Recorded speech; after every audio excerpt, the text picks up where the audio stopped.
Hi there guys, welcome back to England Rugby Analyst. Good to see you back. Looks like we're both dressed in the Under Armour today, completely random.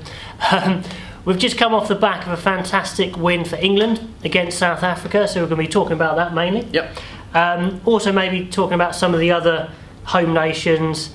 We'll be looking at Lions watch at the end, see who's played their way into Lions contention, which is going to change every time we do this, but hey, it's fun to do. We're miles away, but hey, everyone loves the Lions. Yeah.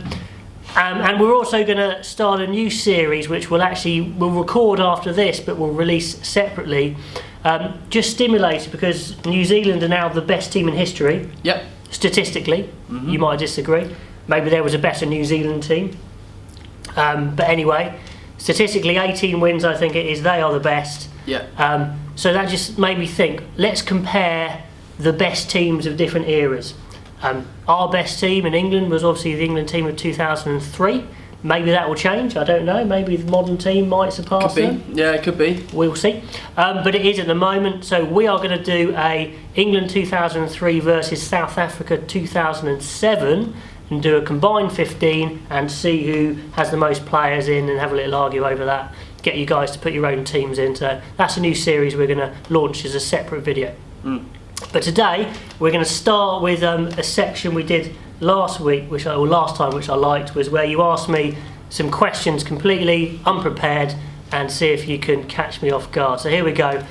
Big questions, off you go. So for me, watching Wales at the weekend, I think they are losing direction with what they're doing. I mean, do you agree? Do they need an injection of fresh ideas coming in? Or yeah, losing direction. I see what you're saying there. I've quite a strong opinion on this. I love the Welsh players. I think their crop of players at the moment is as good as it's ever been. Yeah. George North, Halfpenny, Warburton, Faletau, you go Wyn Jones. I think they are fabulous. And they've dominated the Northern Hemisphere for a long time. And yeah, they're dipping off in performance. Possibly that is not so much fresh ideas, but fresh faces. Yeah. That coaching team's been together for a long time, and Sean Edwards is definitely one of the best coaches around, but if you're giving the same message from the same person, it doesn't matter who you are, familiarity breeds contempt. Yeah. You saw it with Andy Farrell, was a really good coach, but now Paul Gustard's come in, the defence has stepped up again, possibly just responding to not different messages particularly, but just new in a different way. So I think they've missed a trick by not freshening up their coaching squad, for sure. And I do think it's time for a change. Not that Gatland's a poor coach, Yeah. but they've played the same way for so long and they haven't evolved. And I think maybe that motivation from the coaches isn't there possibly. And against Australia, that was embarrassing. It was so not like Wales. Yeah, it was poor. It was like when England played Wales at the Millennium a few years ago and they had no motivation. So yeah, definitely think there's a problem with motivation. The coaching team need freshening up. Is Howley the right man to be head coach? I don't know.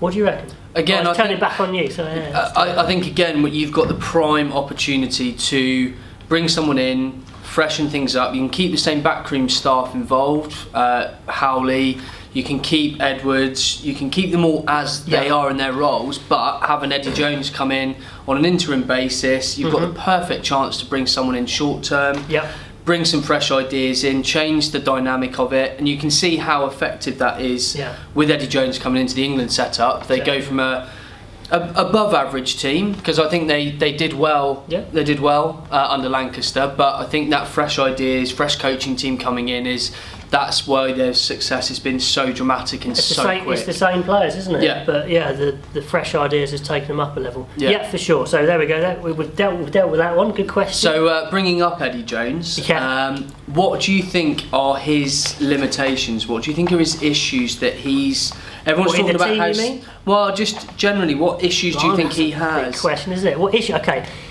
He has a massive issue, and I think he's dealt with it very cleverly. At 7, we have no traditional 7. Done. And what he's done is very quickly, and I think it's helped having these injuries in a funny way, he's parked that issue. He goes, stuff it. We don't need a 7. Yeah. Deep down, he wants a 7. I'm certain of it. He wants a Pocock, someone a hooper. but there isn't anybody. So he's gone, let's not flog a dead horse here. Yeah. Let's not do what Lancaster did and panic and find a centre like Sam Burgess or something like that. We just won't play with one. Yeah. The rumours are, who's going to play at 7 against Fiji? Nathan Hughes. 2 8s. 2 8s. Alex is a happy man at 7. So just scare the Jesus out of the opposition, play with a system where you don't need one, and you share the workload around the team. It's the ball carrying abilities, I think. It's a massive focus for them as well. And you say to people like Launchbury, Itoje, Jamie George, whoever, you do the turnovers. Yeah. Maybe it's not ideal because the 7's the first guy on the scene. So typically he has the best chance of doing some of these loose forward roles, but he's avoided his weakness by just getting rid of it. Yeah. But does that fix a long-term problem? His long-term is the World Cup. Yeah. And I think they can probably do this for 2 years and get away with it. Yeah. So yeah. Okay. Medium term. Yeah. So. Yeah. Has he got any other issues? He needs to find a centre. I think Tio's in line to see if he is that centre. Yeah. Back 3, he has a bit of an issue, but with the coming back of Johnny May, we might as well talk about him now. Actually, he played right. I thought he was outstanding. I thought he played really well. Yeah, coming back. Long-term injury and coming back, he looked fresh, sharp. Yeah. It's good. Good really team try good. as well. Yeah, in the last video, if you saw it, I wanted Johnny May, you wanted Rockandaguni. Yeah. We got one. Neither of us wanted yards. No. We thought we were going to get him. Yeah, we did. But yeah. neither of us would have put him in the starting team. I think he's a bit one-dimensional for me. And it proved it on Saturday. Yard's a good player. He's a good all-round player. Yeah. But what's he got X factor? Pace? No. I watched him about 4 years ago live for London Irish, and he was the best player on the park. Yeah. And I said to the guy next to me who I went with, I said, he's going to play for England. But the thing is, he hasn't got any better. No. He hasn't got any quicker, which is weird. I don't know why. He's a good player, he's a solid player, but what's he offering outstanding if we want to be number one? I like him, like I said, but is he X factor? No. I think he's in because he's a bit more all-round, kicking, catching, defence. Yeah. He's that good enough. He's your solid winger, isn't he? He's all right. I wouldn't say he's sorry. He actually made quite a few mistakes. Some awful handling errors Saturday. Yeah. So Rocco gets his chance. Yeah, which I think is a good thing. Talk about someone with X factor. You've got Rockandaguni in form for Bath. You've got Christian Wade, arguably should be knocking around that squad. Massive X factor again, in form for Wasps. So. But then we've got Noel and Watson to come back, so all of a sudden you're looking at May, Rocco, Watson, Noel. Yeah. It's starting to look a bit better. Strength and depth again. Yeah, for sure. Right, were we done on those ones? They were. I think so. Yeah, they were good. I think they were good. Just going to start with the changes for England. So we had Launchbury and Laws coming in. How do you think they went? Alex? I thought they were okay. I thought they did all right. Launchbury is your solid, a bit like George Cruz in that way. Very solid, good ball carrier, good over the ball. Not quite as big as George Cruz. No, but I think he's a proven performer at international level. He's done it. He's got Launchbury. quite a few caps under his belt. Yeah. Courtney Laws, I think he can be a bit all or nothing. He's either immense and one of the best players in the world, or he's distinctly average for me. Yeah. And he hasn't got that consistency of performance. What he's got a fantastic athletic frame that not many people have. His handling lets him down sometimes. It did on Saturday. If he's on his game, like you say, he can be destructive. Yeah. But do you think, the question I had for you was, do you think any of those two is replacing Cruz and Itoje's number one choice? Not for me. I think Joe Launchbury is the closest at the moment. Number 3 choice? Yeah, he's definitely the number 3 choice for me. I think, and he slots into that team really easily. He's the kind of player that fits the Eddie Jones mould for how they want to play. Definitely, and he's adaptable. Yeah, you could possibly even put all 3 of them in and move Itoje to the back row if you had to. I think that could be good. Yeah. Okay, yeah. So none of them getting in. Jamie George again. Come on, let's just mention him again. He's better than Hartley, isn't he? He is much better than Dylan Hartley. I think the problem you've got is Dylan Hartley is the team at the moment. He is all that England are about: determination, grit, work rate. And a couple of years ago, you would have said if it was Chris Robshaw, you've got to drop your captain for the better player. In the moment, you can see arguments for Jamie George playing, and Yeah. unfortunately, he just happens to play the same position. The issue I have, I completely agree that Harley probably should play. But Jamie George, he could get a career-ending injury tomorrow, Yeah. and we'd have wasted him. Yeah, And he's in the prime of his life, he's in the form of his life, Yeah. and it hurts me that he's not playing for England. yeah. Anyway, I've just got to get over that, haven't I? Yeah. Let's talk South Africa. Oh, I thought they were dire. That's a good word. I thought they I'd were put dire. awful, but They dire. were poor. Again, I don't think South African rugby hasn't been this bad in a long time. And again, is it down to the coaches? Is it down to an older crop of players that they're not getting the youth coming through as much as they were a few years ago? Yeah. They're heavily reliant on the same old faces every time. Your Francois Lowe, or however outstanding he is, Yeah. he's not in form.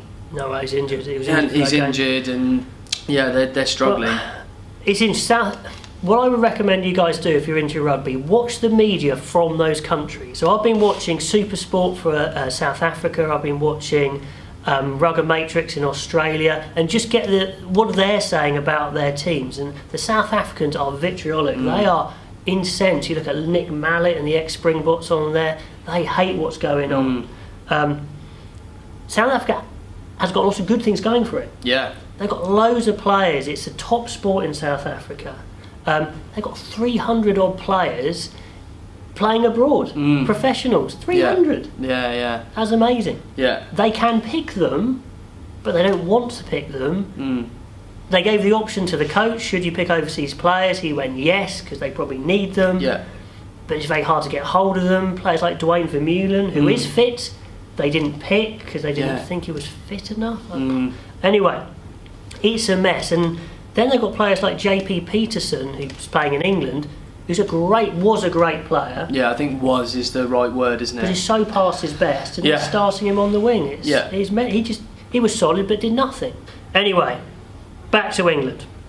One big thing I really liked about them was their attacking shape. You could really see it coming, couldn't you? Yeah. That first try was brilliant. Yeah, and we haven't seen England score tries like that for a while now. I don't think since about 2003 we haven't scored team tries where the handling's been good. We've drawn and given, created the space. Lancaster actually started to try and do that, but then kind of pulled away from it again when it wasn't working. Yeah. But definitely with Ford and Farrell as now your number one 10-12 choice, Yeah. it's really starting to click, isn't it? I think because at the beginning it was a very negative selection, Farrell at 12. It was a solid... Certainly seen by myself, I thought it was a stopgap. But I think because they've played age group rugby together, they've got an understanding of how each other work. They're interchangeable all the time, and I think that really helps them actually with having two distributors at 10 and 12. Definitely, and I think a lot of it, you've got to give credit to Farrell. What a player. He stepped up to international 12 and been fantastic. Yeah. Hats off to the guy. I was so impressed. But also, I like England's coachability. They Yeah. are so responding to what the coaches are doing at the moment. Before the week, they were saying they're practicing tackling low, taking out the South Africans, and they did it. They chopped at their legs and they stopped their momentum for a lot of the game. Yeah. So they're implementing what the coaches want them to. I've got a funny stat for you here, okay, Alex? New Zealand are statistically the best team in the world ever in history. England could beat that record by never playing New Zealand. What are they on now? 10 wins in a row? Yeah. They win 8-9 more games, which they've got before New Zealand. Yeah. They are the best team in history, and they never played the best team in history. I think it's very clever scheduling. It is luck. I think if you're it's being luck. cynical. I think it's luck. But it's brilliant for England. Oh yeah. They'll play New Zealand hopefully when they're ready. Yeah. But it is blooming lucky. Yeah, but it's worked out quite well. Okay, fantastic. So we're looking forward to Fiji. Yeah. What's interesting is Eddie Jones is actually playing a really strong team. He's made some changes, but he likes winning. Yeah. You don't want to put a weak inside out against Fiji, really, because just on the off chance that they turn up. Yeah, possibly. But even players like Benny Vunipola, who's taken a little bit of a knock, he's playing again. Yeah.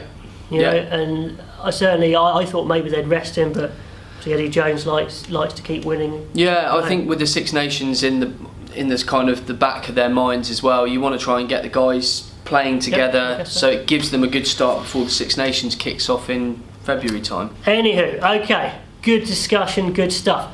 Please comment on what we've said there. If you agree with it, you disagree with it, that's the fun of this. Yeah. Comment, and we will try and reply to make it interactive. Please share this video, like this video, and subscribe. That's the important thing.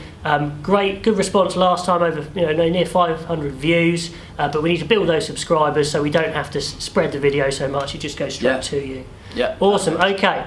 Until next time after Fiji, enjoy your rugby. Yeah.